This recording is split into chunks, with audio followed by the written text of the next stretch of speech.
MSc പഠിക്കാൻ join ചെയ്തിട്ട് ഏറ്റവും കൂടുതൽ ടൈം സ്പെൻഡ് ചെയ്തിട്ടുള്ളത് ഈ ലാപ്ടോപ്പിൻ്റെ ഫ്രണ്ടിലാണ്. ഒരു ടോപ്പിക്ക് സെലക്ട് ചെയ്യുന്ന, അതിനെപ്പറ്റി സ്റ്റഡി ചെയ്യുന്ന, അവസാനം ഇപ്പോൾ അത് ബുക്കാക്കൽ ടൈമാണ്. അപ്പോൾ എല്ലാവരും അതിൻ്റേതായ സ്ട്രെസ്സിലും കാര്യങ്ങളിലൊക്കെയാണ്. അപ്പം നമ്മൾ ലാസ്റ്റ് നിമിഷം വന്ന് നമ്മുടെ കോഴ്സ് തീരാറായി, നമുക്ക് ബുക്ക് ബൈൻഡ് ചെയ്ത് യൂണിവേഴ്സിറ്റിക്ക് അത് സബ്മിറ്റ് ചെയ്യണം. അപ്പോൾ അതിനായിട്ട് നമ്മൾ കഫേയിലും കാര്യങ്ങളിലൊക്കെ പോയി പ്രിൻ്റ് എടുക്കൽ, എറേഴ്സ് തിരുത്തൽ, അങ്ങനെ എല്ലാവരും പഠിത്തത്തിനേക്കാൾ ഏറ്റവും കൂടുതൽ കോൺസെൻട്രേറ്റ് ചെയ്യുന്നത് ഇതിലാണ്. ഇത് തുടങ്ങിയതിന് ശേഷം നമുക്ക് കറക്റ്റ് ടൈമിൽ ഫുഡും കാര്യങ്ങളും ഒന്നും തന്നെ കഴിക്കുന്നുമില്ല. ഇങ്ങനെ ഏതെങ്കിലും ഉച്ചക്കോ വൈകുന്നേരമോ ഇങ്ങനെ എന്തെങ്കിലും സ്നാക്സും ജ്യൂസും മാത്രം കുടിച്ച്, കാരണം 13th ഇത് നമുക്ക് സബ്മിറ്റ് ചെയ്യണം. അപ്പോൾ അത് സബ്മിറ്റ് ചെയ്യുക എന്നുള്ളതാണ് നമ്മുടെ ഏറ്റവും വലിയ ഫോക്കസ്. അപ്പോൾ ഈ ഡിസർട്ടേഷൻ്റെ ലാസ്റ്റ് ഡീക്ലറേഷൻ എഴുതിയപ്പോൾ ശരിക്കും ഇമോഷണൽ ആവുമായിരുന്നു. കാരണം എന്താണെന്ന് വെച്ചാൽ നമ്മൾ ഈ 2 വർഷത്തെ നമ്മുടെ കഷ്ടപ്പാടിൻ്റെ റിസൾട്ടാണ് നമ്മൾ ഈ ഒരു ബുക്കിലാക്കാൻ പോകുന്നത്.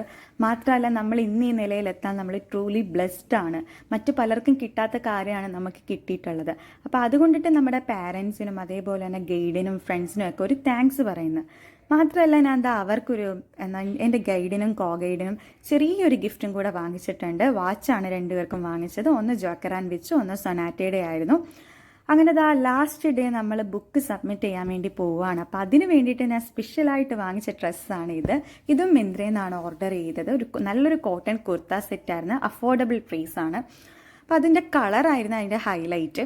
ഞങ്ങൾ അങ്ങനെ കോളേജിലേക്ക് പോവുകയാണ്. Final day of submission.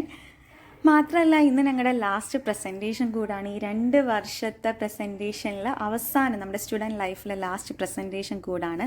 അപ്പോൾ ഇതാണ് ഞങ്ങളുടെ ഡെസർട്ടേഷൻ ബുക്ക്. അപ്പോൾ ഇത് എൻ്റെ കയ്യിൽ വെക്കേണ്ട കോപ്പിയാണ്.